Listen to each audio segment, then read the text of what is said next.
Welcome to Swamp Bites, presented by TECO People's Gas. I'm Hillary Ake, sports performance dietitian here at the University of Florida.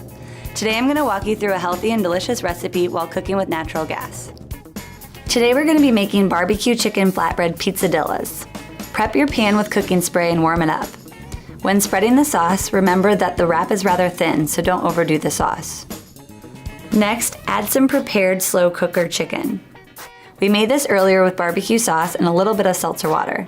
You just need something with carbonation to help make the chicken really tender.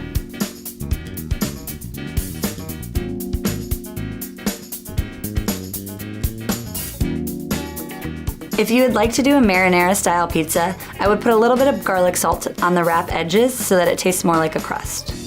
One reason I enjoy cooking with gas is because I can achieve maximum heat instantly, making this pizza quick to prepare.